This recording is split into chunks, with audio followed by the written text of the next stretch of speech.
How did the Wild grade out by position grouping? We head back to school to check out the letter grades today on Locked on Wild. You're Locked on Wild, your daily podcast on the Minnesota Wild. Part of the Locked On Podcast Network, your team every day.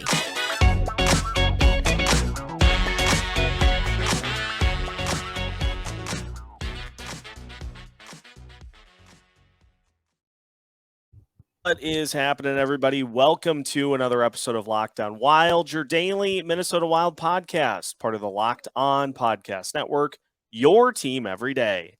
Thanks for making Locked on Wild your first listen each and every day. Make sure you subscribe on YouTube so you don't miss out on any of our new episodes throughout the week.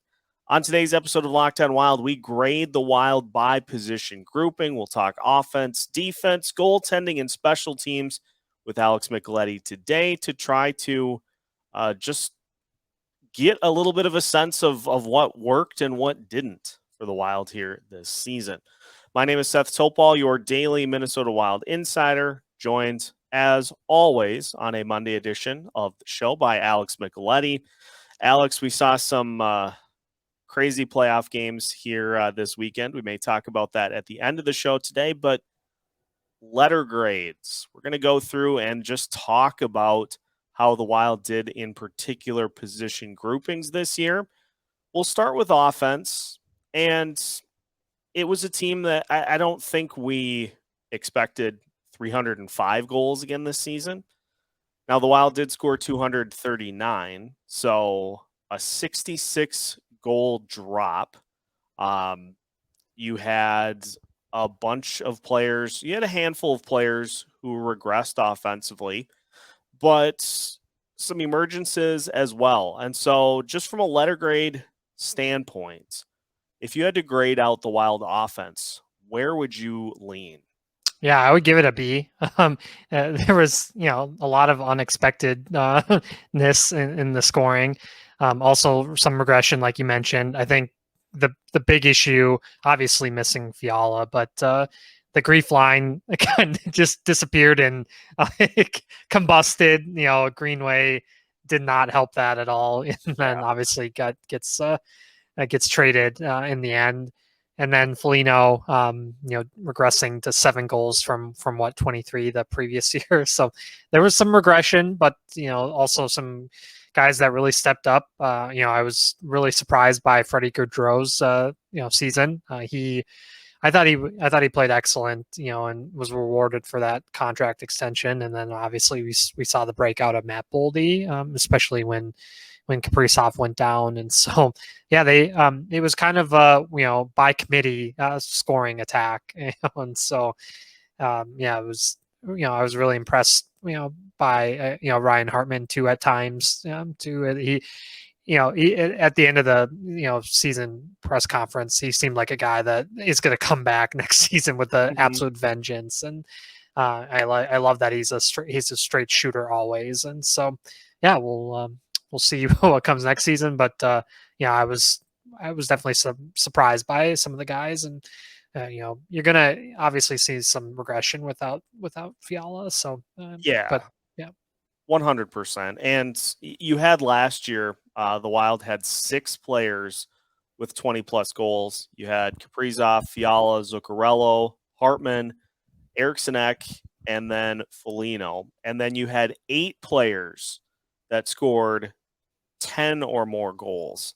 And this season, you had 5 guys that scored over 20 goals. Nearly had a 6th because Freddie Gaudreau ended with 19 goals. And then you had, I believe it was 1, 2, 3, 4, 5, 6. You had 8 players with 10 or more goals. So statistically, on par. But yeah, as you mentioned, you get some substantial regression from Marcus Foligno. Matt Zuccarello tails off as the season goes on. You look at Ryan Hartman's goals getting cut in half, and there's a lot that goes into that. Kirill ending with 40 goals. I think if he would have played the whole season, he could have gotten close to 50, and you have Definitely. Matt Boldy, who emerges as a guy that can get you 30 as well. But I think the big pull from this season is that the offense, by and large, was just so much harder to come by. We didn't see the dominant possession time numbers that this team had last year, where they're fighting you with 4 lines that can just possess the puck, and you're scoring all these goals, you're flying around. It was very much a fight for every goal type mindset from this team. And so I'll probably go B- with the offense, just because there were stretches where it's like you're clawing for even one goal. I mean, they had those few games back to back to back where they got shut out by the Kraken, then they lost to the Los Angeles Kings. And they had a stretch of 8 games where I think they scored 9 goals. And it's tricky. It's the face-offs too. That's yeah. They cannot figure that out. It leads to so much in the game of hockey. If you can't win face-offs, I mean, we saw in the Dallas series, Dallas was scoring goals right off the face-off, and I mean, you can't defend. It's just it was incredibly tough to watch. And hopefully at some point in this future, it's just like Minnesota sports. Find a franchise quarterback, find a number 1 center. If you can find a number 1 center, it solves so many issues. Yeah. What are the core 4 issues that pop up the most for the core 4? Centers for the Wild, starting pitching for the Minnesota Twins, either offensive linemen or quarterbacks for the Vikings, and then point guards for the Timberwolves. Yes. Those things, always, by and large, are always, that's life's great pursuit. That's the thing that we're chasing all the time. And so at some point, maybe you end up finding what you're looking for. But yeah, by and large. And then the other part too, which we'll talk about this with special teams, the empty net magic dried up completely this year, and you didn't have that level of excitement that kind of balanced with the flash that we saw with this offense last year. That all dried up. It was a team that you got down by a couple of goals and you're like, yeah, this probably isn't happening. Whereas last year it's like, all right, we're not going to pay attention. We're not going to pay attention until we get down by 2. And then that's when the comeback starts. So by and large, it was a drastically different season for the offense. And so I'm going to go B-. There still were some bright spots, but by and large, it was a struggle. So we're on a similar mindset for that. We will discuss the defense. We're also going to talk goaltending and special teams as well before the show is done today. So all of that on the way as we continue today's episode of Locked On Wild after this. There is no I in team, but there is one in Indeed, and that's the hiring platform you need to build yours. When you're hiring, you need Indeed. Instead of spending hours on multiple job sites searching for candidates with the right skills, Indeed's a powerful hiring platform that can help you do it all. They streamline hiring with powerful tools that find you matched candidates. Start hiring now with a $75 sponsored job credit to upgrade your job post at Indeed.com/lockedon. Offer good for a limited time. Claim your $75 credit now at Indeed.com/lockedon. That's Indeed.com/lockedon. Terms and conditions apply. Need to hire? You need Indeed. Continuing today's episode of Locked On Wild, once again, thanks for making Locked On Wild your first listen each and every day. For the everydayers, we got a treat for you tomorrow. We'll be talking to Wild E-Bug, Connor Beaupre. I have so many questions. Great dude. About how that process even works. And so that will be coming a little later than we normally post, but we are doing a second episode today as well. As I start to unveil, we're calling it The Path, looking at the last 5 Stanley Cup champions and seeing how they got there, because there is no blueprint necessarily for how to do it, but there are some similarities. So that's coming later today as well, as we continue to pepper you with off-season content here at Locked On Wild. Let's talk defense now, Alex, as the Wild defense, and I had the rankings. So offensively, the Wild were 22nd, not great, in terms of goals per game. Now, goals against per game, and some of this ties into goaltending, which we will talk about. The Wild were 7th in the league in goals against per game at 2.69. So obviously with that lack of scoring, you got to make that up somewhere. And the Wild this year defensively and in the net did a much better job at preventing opponents from scoring. So if you are giving a letter grade for the defense, where would you go? I'll give a B plus. I don't know what this team would be without, some of their defenders on this team. Jonas Brodin was an absolute rock star per usual.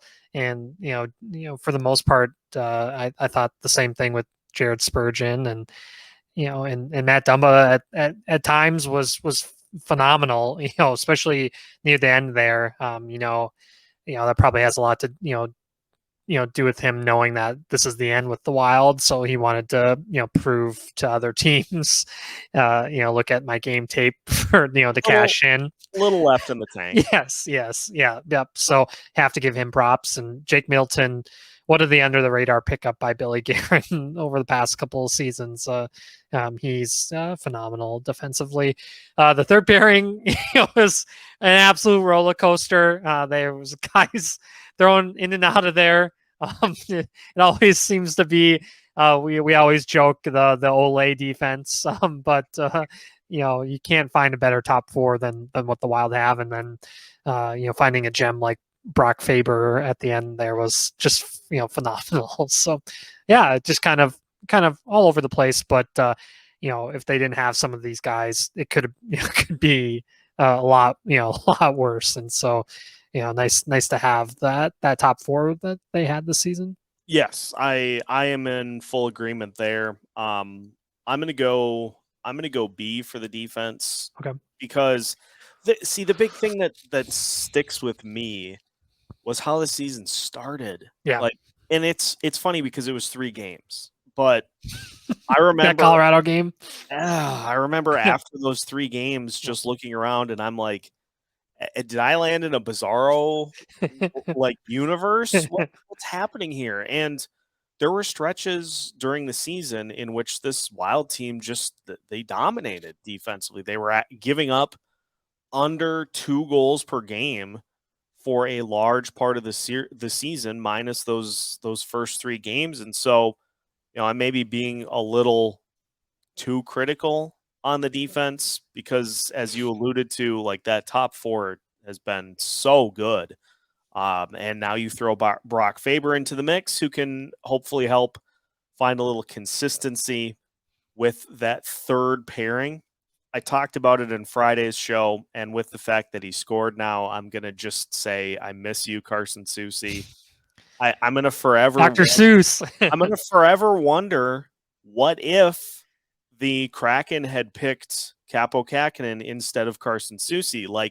How does the major butterfly effect? Yeah, that might have to be a topic for a future episode, is the what ifs of the Wild recently. But defensively, it's a team that too was so good at limiting opportunities.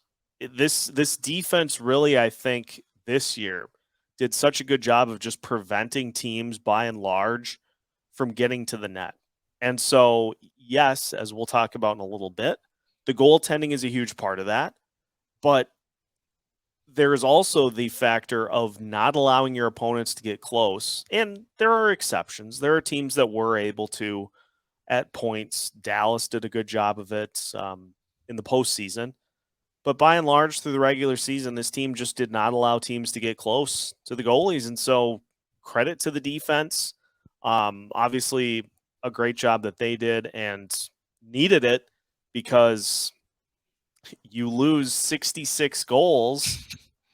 You have to limit what the other team does scoring wise, or you're in a real bad spot. Big time. Yeah. Unbelievable, right? Just, yeah. Like I mentioned earlier in the episode, it was work, it was a committee effort in every aspect. And so, especially in the division that the Wild were in, to trying to fight with Dallas and Colorado for for the top spots in the division. It was crazy, but it was an awesome finish to the regular season. Every game there at the end mattered, and we were watching other teams play. I mean, I remember the Colorado Nashville game. It was the only game on, I think, and everybody was watching because they that Nashville had games delayed because they had that pipe burst in their arena, which is crazy. And so, yeah, you're watching every face-off, every goal, just like who was going to play each other. So yeah, it was a crazy finish. Tell you what, I'm going to audible a little bit. Yep. We'll talk about the goalies before the break, because then we can go special teams. Oh boy, and coaching. I promise you, we are not giving the same grade letters for every category. Yeah, just wait. We're gonna dip into the pool here a little bit. So defense, let's talk goaltending as well, because you had the absolute emergence of Filip Gustavsson from out of nowhere. We didn't really know what to expect with Gustavsson, and he came in. He was in the top 5 in pretty much every goalie category, top 3 even for pretty much every goalie category that exists. You had Marc-Andre Fleury, who had some great moments throughout the season as well. His path was a little more up and down. So, letter grade for the goalies. What do you think? I'm going to give an A-, just based on, Gus takes a lot of that just because he was a complete unknown coming in. And, the first couple of games, obviously, weren't what we thought. It was worse than we ever imagined. But then from there, I mean, he took off, and the majority of the second half of the season, it was Vezina. He was the best goalie in the league. It was absolutely incredible. And so the partnership between the two, there was no animosity between the two. There was, no fighting, and it worked out. Fleury was complimentary of Gus, and it was really cool to see. He was mentoring him. I mean, you couldn't ask for a better person to learn the position from as a pro. And so yeah, it was really cool to see a guy like that take off, and he's going to get rewarded here in this off season. But there's no way this Wild team makes the playoffs without the way Gus played, and so you have to give him major props. 100%. A-, I think, is the perfect grade to give for that grouping, because they stole a lot of games this year. 100%. There were a lot of times, a lot of instances in which the Wild offense just did not have it. And so they were able to go in and steal games. Gustavsson did it against the Devils. Fleury had a couple of games. He had one for sure against the Kraken, which he shut them out. And so you look at all these moments in which you needed your goalies to stand on their head, and they delivered. And so, yes, absolutely a sensational season from a goaltending perspective for both Filip Gustavsson and Marc-Andre Fleury. And it really was impressive to see, because I think it was probably, outside of the offense, the biggest question mark heading into this season. And, after that 0-3 start, you look about a month, you fast forward about a month, and the entire discussion shifted from, oh my God, what is going on between the pipes, to, geez, if we could just get 1 or 2 more goals a game to help out these goalies. And that's just something that last year the Wild did not have. So was great to see, and hopefully it continues next year. Yep, exactly. I took a look at one game in particular, that late game against Colorado in Colorado, and it was a game where you didn't have to worry about the goalie coming into the game. And Gus was absolutely phenomenal in that game. It was crazy. You could feel the intensity in that arena too. And Colorado really needed that game, and they were frustrated by Gus was just shutting down everything. And you get that a late penalty call on Jared Spurgeon where it was not over the glass, and they call it, and they have to kill off that penalty. And Gus was shutting down McKinnon, Rantanen. It was unbelievable. Such a fun game to watch, and it's so nice when you can go into a game and knowing you don't have to worry about the goalie. You have to worry about special teams and are you going to get enough scoring? But if you have the back end there, you're in it till the end for sure. Yeah, and there was plenty of other things to worry about, let alone how things were going between the pipes. And so we'll finish our grades with special teams and coaching as we continue today's episode of Locked On Wild after this. Are you looking for a delicious snack but don't want all of the added sugar and calories attached? Then you need the best tasting protein bar ever. That is Built. You've got to try this. If you're like me and you want to make healthier snack choices, but you don't want to compromise on taste, then Built Bar can help. They are, for starters, covered in 100% real chocolate. If that's not enough of a hook, they come with unbelievable flavors like churro, peanut butter brownie, and cookies and cream. All of that while only containing 130 calories, just 4 grams of sugar, and a whopping 17 grams of protein. Best of all, you no longer need to wait for your online order to arrive at your door. You can stop by your nearest Walmart or Sam's Club and pick up a box today and get your snacking started the moment you get in the car. If you don't have one handy, you can still order at Built.com, but whichever way you choose, make sure that you choose Built Bar today.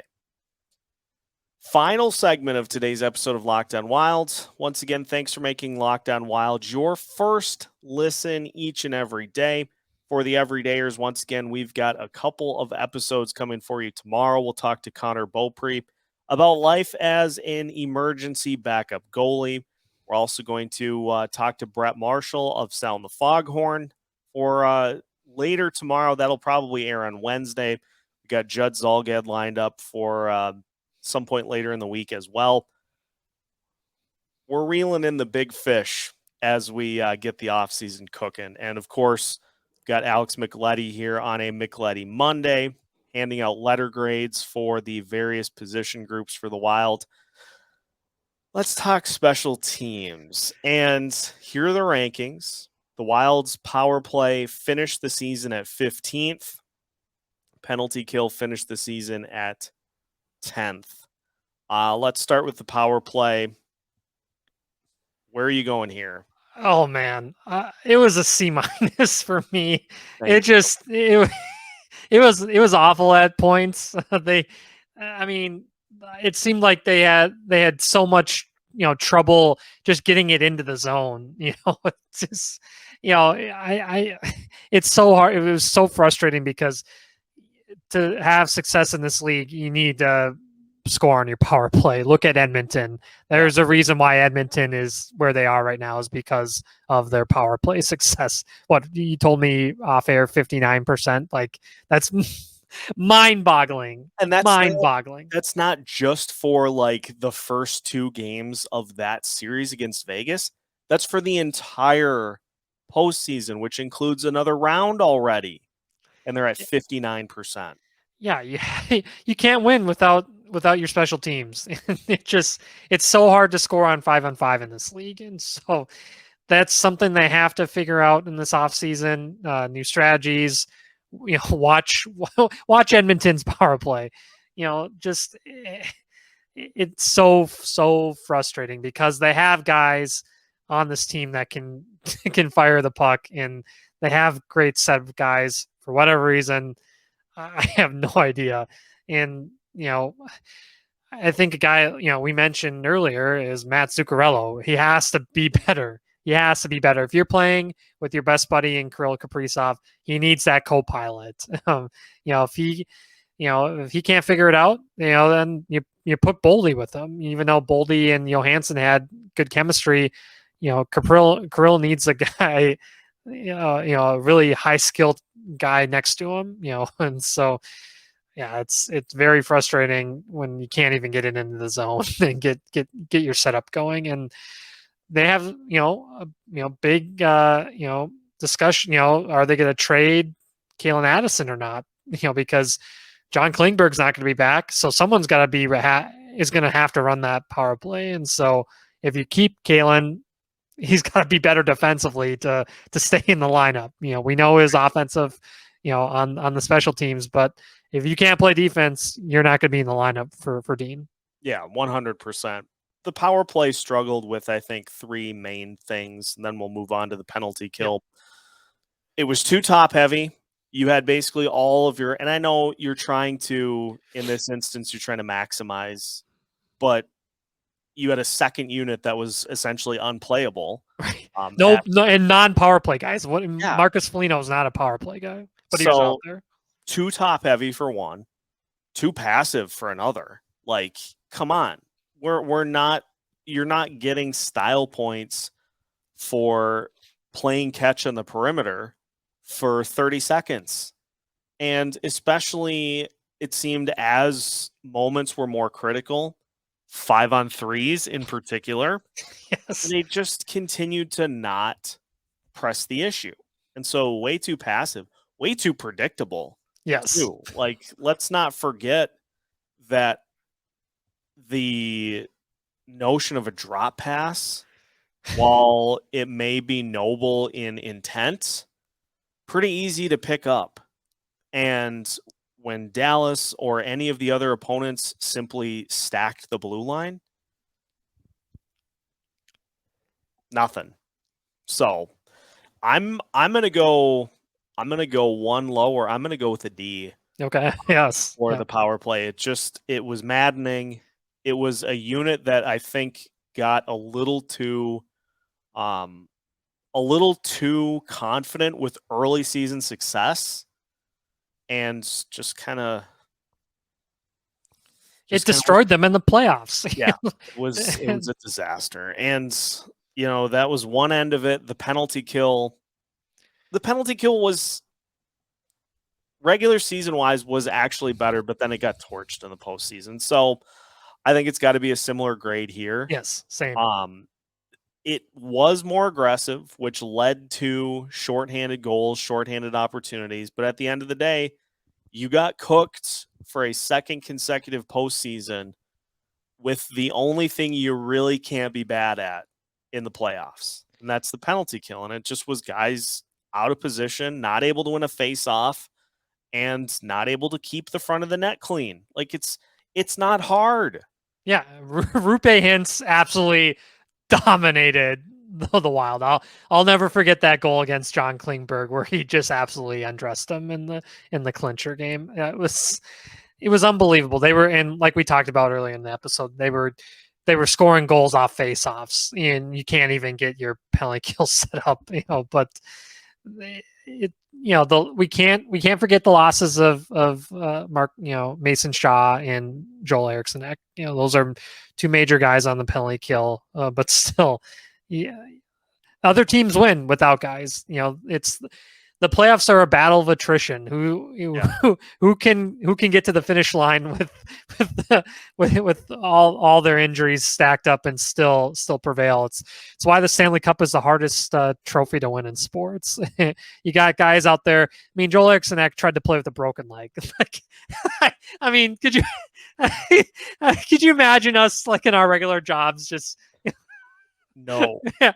I'm gonna try to type with a broken hand, or just crazy types of injuries. It's mind-boggling what these guys put their bodies through to try to get to the end. Yeah, it's crazy.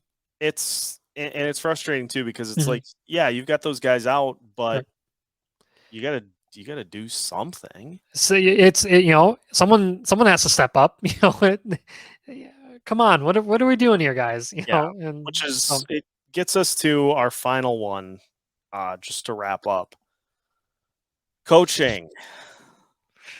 It was a team that won 46 games with substantially fewer goals, but everything ended in basically an identical fashion to what happened last year. And so factoring that in, lack of adjustments, the inability to kind of get to those younger players and find a way to get them into the lineup. Where are we going with coaching here? Man, I have to give it a D. It was very, very, very, very frustrating. Like you mentioned, the lack of adjustments, and then the decision making too, and with the goalies in the playoffs. I mean, Gus won them that game one, and he was masterful. And then you like 2 years in a row, just switching goalies at the worst possible time. And also gamesmanship. Pete DeBoer was just needling Dean Evison with saying, we pre-scout this Minnesota team and they take penalties, and he just let it get in his head. And he mentioned that Minnesota, we are a team that does not dive, and he did not handle it very well, and he just let the Dallas coaching staff walk right over him, and that's the most frustrating thing. And no adjustments on the special teams. That's a factor why they've lost 2 in a row, where 2 years in a row they've had a 2-1 lead in the series and then just let it go. Cue the Disney movie. You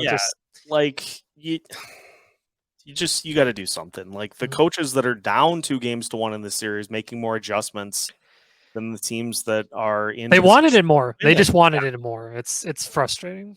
Yeah, it's a D for sure. And I'm going to get into this later in the week with Judd, saving this one for him because Bill Guerin was on K-Fan. Just to wrap up today.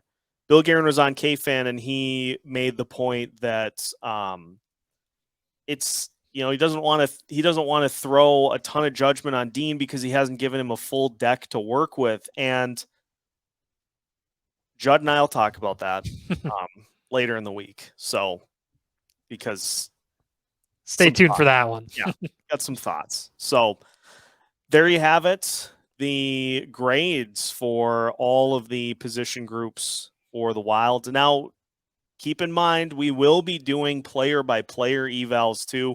Just wanted to kind of get this going, get this process started, but we will do player evals here probably starting next week.